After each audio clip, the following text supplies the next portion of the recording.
विरोधियों पर आज फिर जमकर बरसे सीएम योगी, कहा व्यापारियों से रंगदारी नहीं वसूली जाती। आप सोचिए, पहले व्यापारियों से रंगदारी वसूली होती थी, आज रंगदारी नहीं, आज उन्हें स्वनिधि उपलब्ध कराई जा रही है। पहले गरीबों को उजाड़ा जाता था, कोई भी गुंडा आकर के किसी गरीब की झोपड़ी पर, उसकी जमीन पर कब्जा कर लेता था। आज गुंडे माफियाओं की क्या स्थिति है, व्यक्ति जान रहा है। आज वो गले में तख्ती लटका करके घूम रहा है। आज तो गरीब को 2.5 लाख रुपया देकर के उसके मकान को भी अच्छा बनाया जा रहा है। सीएम योगी ने कहा यूपी में युवा पहले तमंचे लहराते थे, अब उनके हाथ में टैबलेट है। पार्टी विशेष के लोग तमंचा लेकर के घूमते थे, व्यापारियों से वसूली करते थे। आज तमंचा नहीं, आज युवाओं को टैबलेट दिए जा रहे हैं। टैबलेट भाजपा सरकार की एक ही युक्ति, और वह है अपराधियों और गंदगी से हो हमारे प्रदेश की मुक्ति। अति के साम्राज्य पर बुलडोजर, प्रयागराज में गुर्गे रिजवान के कब्जे से छुड़ाई जा रही है सड़क। हाईकोर्ट ने 48 घंटे में अवैध कब्जा हटाने का दिया था आदेश। भारी पुलिस की मौजूदगी में हो रही है कार्रवाई। बमबाज गुड्डू मुस्लिम को लेकर बड़ा खुलासा, पुलिस को चकमा देने के लिए बना हिंदू, तलाश में यूपी एसटीएफ की ताबड़तोड़ छापेमारी। बमबाज गुड्डू मुस्लिम के 3 हिंदू नाम आए सामने, सुरेंद्र, संदीप और बबलू के नाम से छिपरा है गुड्डू मुस्लिम। अतीक के काले धंधों की डायरी मिली, ससुर के घर से पुलिस ने की बरामद। डायरी से खुलासा, 5 राज्यों में अतीक का नेटवर्क, गुजरात, राजस्थान, मुंबई, एमपी और दिल्ली में मौजूद बेनामी संपत्तियों का भी जिक्र। अतीक अशरफ मर्डर केस में तीनों आरोपियों से यूपी एसटीएफ ने की पूछताछ। प्रतापगढ़ जेल जाकर 5 घंटे तक पूछताछ में लगातार बयान बदल रहे तीनों आरोपी। जल्द दोबारा जेल ले जाकर पूछताछ करेगी एसटीएफ। शाइस्ता को ढूंढने के अब तक के सारे प्रयास विफल। प्रयागराज पुलिस को शाइस्ता के कसारी मसारी के कब्रिस्तान आने के इनपुट। पुलिस ने कब्रिस्तान के पास रह रहे लोगों को निगाह रखने को कहा। इलाके में पुलिस के जवान भी तैनात किए गए। अतीक के करीबी बिल्डर मोहम्मद मुस्लिम को यूपी पुलिस ने छोड़ा, 7 दिन तक की पूछताछ। अतीक के वकील सौलत हनीफ की सीजेएम कोर्ट में पेशी, न्यायिक हिरासत की मांग पर सुनवाई पूरी, कोर्ट ने फैसला सुरक्षित रखा। उमेश पाल केस में आरोपी है वकील सौलत हनीफ। कर्नाटक के 50 लाख बीजेपी कार्यकर्ताओं से मुखातिब हुए पीएम मोदी, जीत का दिया मंत्र। बीजेपी कार्यकर्ताओं से बोले पीएम, जहां डबल इंजन की सरकार वहां बढ़ जाती है विकास की रफ्तार। डबल इंजन की सरकार का न रहने पर जनता पर डबल मार पड़ती है। कुछ पार्टियां कह सकती हैं कि वो जो सत्ता में थी तो वो भी आवास से जुड़ी योजनाएं चलाती थी। तो ऐसे में भाजपा अगर आवास से जुड़ी योजना चला रही है तो उसमें नया क्या है, ऐसा बोलते हैं। इसका ही उत्तर है स्पीड और स्केल। पहले की आवास योजना में 4 दीवारें खड़ी करके घर देने का दावा किया जाता था। आज घर, बिजली, नल से जल, टॉयलेट, एलपीजी कनेक्शन जैसी अनेक योजनाओं को साथ साथ दिया जाता है। पीएम मोदी ने कहा पिछले 9 साल में तेजी से मेडिकल कॉलेज बने, 9 साल में 20 एम्स बनाए गए। पीएम मोदी ने कांग्रेस पर खुद भ्रष्टाचार में शामिल होने का आरोप लगाया, कहा 2014 के बाद भ्रष्टाचार से देश ने लड़ाई लड़ी है। पीएम मोदी ने विपक्षी सरकारों पर केंद्र के कामों में अड़ंगा लगाने का आरोप लगाया, कहा बीजेपी शासित राज्यों में तेज हुआ है विकास। कांग्रेस अध्यक्ष मल्लिकार्जुन खड़गे का विवादित बयान, पीएम को जहरीला सांप बताया। चुनाव आयोग से कर्नाटक कांग्रेस ने अमित शाह के खिलाफ शिकायत की, कांग्रेस पर दिए गए बयानों का हवाला दिया। कांग्रेस नेता रणदीप सिंह सुरजेवाला ने अमित शाह पर झूठे बयान देने का आरोप लगाया, कहा अमित शाह के खिलाफ दर्ज कराई एफआईआर। अमित शाह पर केस करने पर भड़की बीजेपी, प्रहलाद जोशी बोले कांग्रेस तुष्टीकरण की राजनीति कर रही है। केरल के कोट्टायम में यूडीएफ कार्यकर्ताओं का प्रदर्शन, बजट में बिल्डिंग टैक्स बढ़ाने के खिलाफ खुला मोर्चा। बिहार के बाहुबली आनंद मोहन जेल से रिहा, सहरसा जेल से सुबह 6:15 बजे रिहाई की गई। जेल प्रशासन ने जेल के पिछले रास्ते से निकाला, भीड़ से बचने के लिए प्रशासन ने लिया फैसला। आनंद मोहन ने कल शाम जेल में सरेंडर किया था। आईएसजी कृष्णैया की हत्या के आरोप में सहरसा की जेल में काट रहे थे उम्र कैद की सजा। आनंद मोहन की जेल से रिहाई के खिलाफ पीआईएल, भीम आर्मी के नेता अमर ज्योति ने दायर की पीआईएल। आनंद मोहन की रिहाई के बाद पत्नी लवली आनंद ने जताया आभार, ईश्वर, बिहार सरकार और अपने समर्थकों का जताया आभार। आनंद मोहन की रिहाई पर भड़के ओवैसी, कहा सरकार के फैसले ने की आईएस कृष्णैया की दोबारा हत्या। आखिर क्या वजह है कि एक आदमी को छोड़ने के लिए, जिसके परिवार के 2 लोग तो राजद के विधायक हैं, उनको आप छोड़ने के लिए प्रिजनर मैनुअल के क्लॉज को हटा रहे हैं। इंडिया टीवी से बोली गोपालगंज के पूर्व डीएम कृष्णैया की पत्नी। बिहार सरकार का फैसला अच्छा नहीं लगा। कृष्णैया की पत्नी उमा देवी की अपील, आनंद मोहन को चुनाव लड़ने की इजाजत न मिले, फैसले से सिविल सर्वेंट का मनोबल कम होगा। आनंद मोहन की रिहाई पर सियासत तेज। विजय कुमार सिन्हा बोले नीतीश का दोहरा चरित्र सामने आ गया है। बीजेपी बोली आनंद मोहन के नाम पर खेल खेला जा रहा है। आनंद मोहन के नाम पर 2 दर्जन अपराधी छोड़ दिए गए। विजय कुमार सिन्हा ने आनंद मोहन की रिहाई पर कहा इससे नीतीश का दोहरा चरित्र सामने आ गया है। वहीं आरजेडी नेता मृत्युंजय तिवारी ने आनंद मोहन का बचाव किया, कहा नियमों के तहत ही रिहाई की गई है। हमें नहीं लगता है कि इसमें इतने हाई तौबा मचाने की जरूरत है। आनंद मोहन जी ने पूरी सजा 15.5 वर्षों तक जेल में काटी है और जेल में रहते हुए जो उनका आचरण रहा एक सभ्य नागरिक वाला, वो एक आदर्श प्रस्तुत उन्होंने किया है और वो कोई दुर्दांत अपराधी नहीं थे। वो बाहुबली उनको कहा जा रहा है, ये भी गलत है। बिहार विधानसभा में विपक्ष के नेता विजय सिन्हा ने आनंद मोहन की रिहाई को गलत बताया। कहा सरकार ने अपनी विकृत मानसिकता की वजह से आनंद मोहन के नाम पर कई अपराधियों को रिहा कर दिया। एमपी सीएम शिवराज का कांग्रेस पर निशाना, बोले कोविड से ज्यादा नुकसान दिग्विजय और कमलनाथ ने प्रदेश की जनता को पहुंचाया। कोविड ने वायरस के रूप में जितना नुकसान पहुंचाया था उससे कई गुना ज्यादा नुकसान मध्य प्रदेश को श्रीमान दिग्विजय सिंह ने और कमलनाथ जी ने पहुंचाया। मध्य प्रदेश को तबाह और बर्बाद कौन ने किया? भारतीय जनता पार्टी की सरकार ने आके फिर से विकास के नए इतिहास रचने की कोशिश की है। मानहानि केस में दिग्विजय पर आरोप तय होने पर नरोत्तम मिश्रा का तंज, बोले जैसा चेला वैसा गुरु। गुरु और चेला है, जैसे गुरु वैसे चेला होए। राजनीति में ठेलम ठेला, जो उनके चेला पे आरोप लगे हैं वही गुरु पे आरोप है, वो सेम धारा है। जानबूझ के इस तरह की बात बोलते हैं जिससे सुर्खियों में रहे, जिससे चर्चा में रहे। दोनों ही लोगों की स्थिति ऐसी थी, राहुल गांधी जी की भी, दिग्विजय सिंह जी की।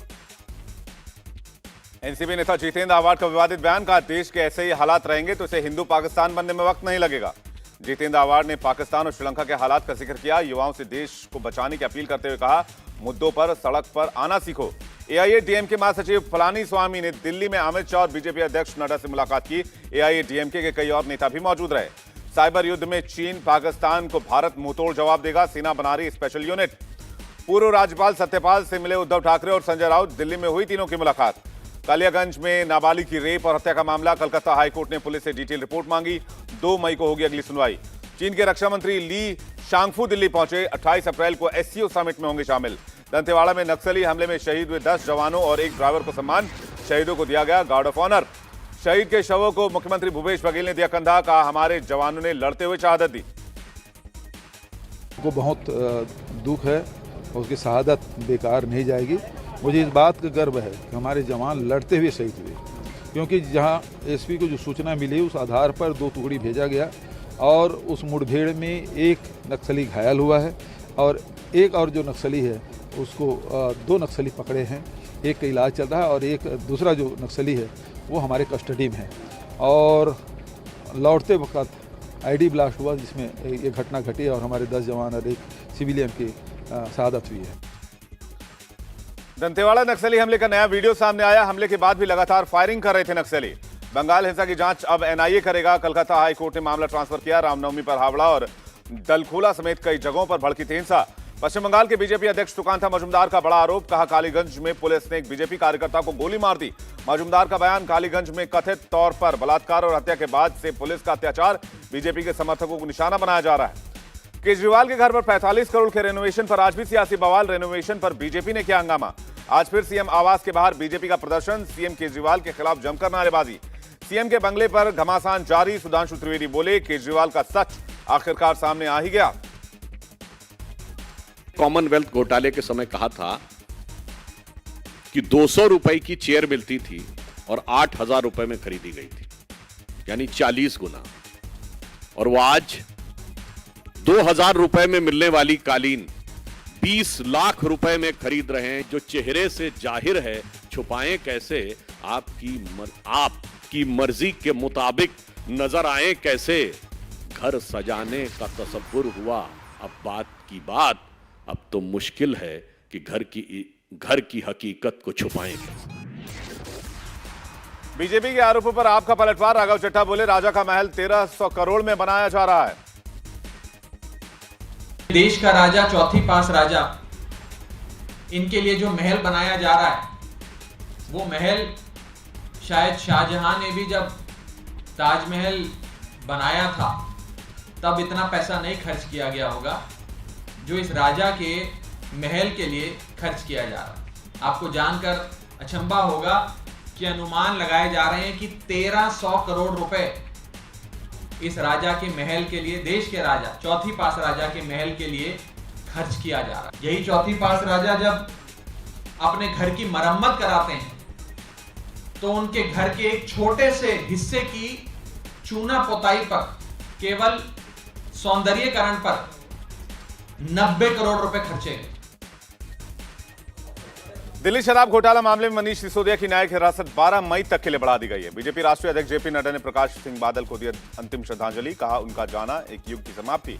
एनसीपी प्रमुख शरद पवार भी पहुंचे श्री मुक्तसर साहिब। प्रकाश सिंह बादल को दी आखिरी श्रद्धांजलि। टीएमसी नेता अनुव्रत मंडल की बेटी सुकन्या मंडल को 3 दिन की ईडी कस्टडी। मवेशी तस्करी मामले में ईडी को मिली कस्टडी। स्वास्थ्य और शिक्षा के लिए सरकार काम कर रही है, लेकिन समाज के सक्षम लोगों को भी आगे आना होगा। आरएसएस चीफ मोहन भागवत का बयान। जम्मू कश्मीर के लद्दाख पहुंचा G20 देशों का डेलीगेशन। हेमिस मठ और थिक्से मठ का दौरा किया।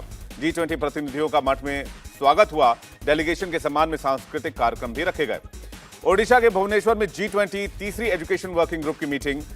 परंपरागत तरीके से इस डेलीगेशन का स्वागत किया गया। वहीं यूपी के मेरठ में निकाय चुनाव को लेकर प्रशासन तैयारियां कर रहा है। अपराधियों और असामाजिक तत्वों के खिलाफ एक्शन लेगी योगी पुलिस।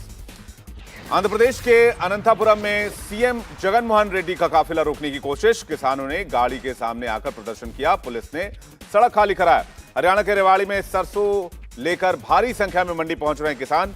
रोस्टर सिस्टम नहीं होने की वजह से लग रही है ट्रैक्टर ट्रॉलियों की लंबी लाइन। रोस्टर सिस्टम नहीं होने की वजह से किसानों की परेशानी बढ़ी। शाम तक फसल नहीं बिकने पर मंडी में गुजारनी पड़ रही है रात।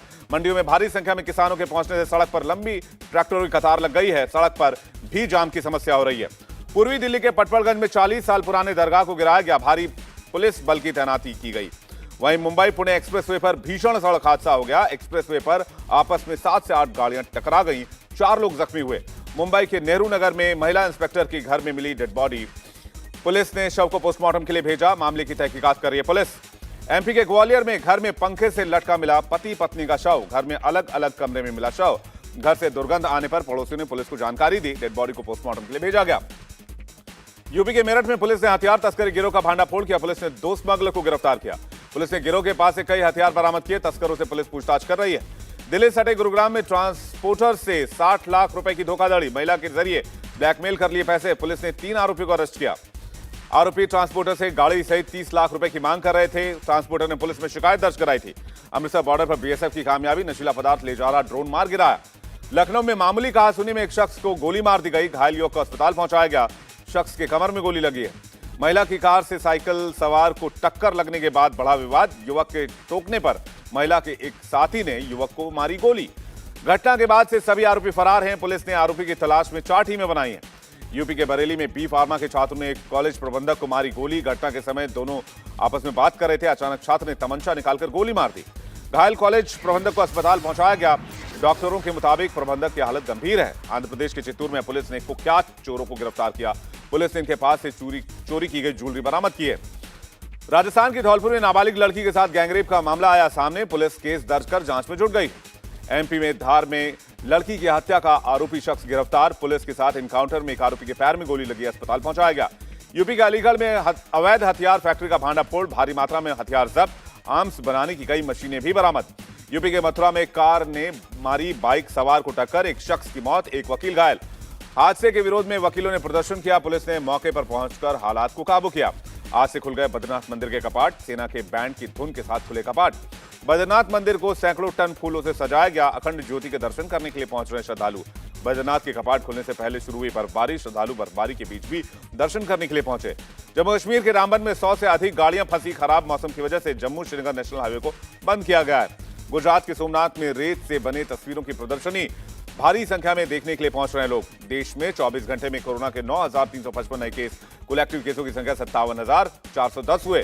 केंद्रीय मंत्री वी मुरलीधरन ने जेद्दा से सूडान आए भारतीय नागरिकों से मुलाकात की।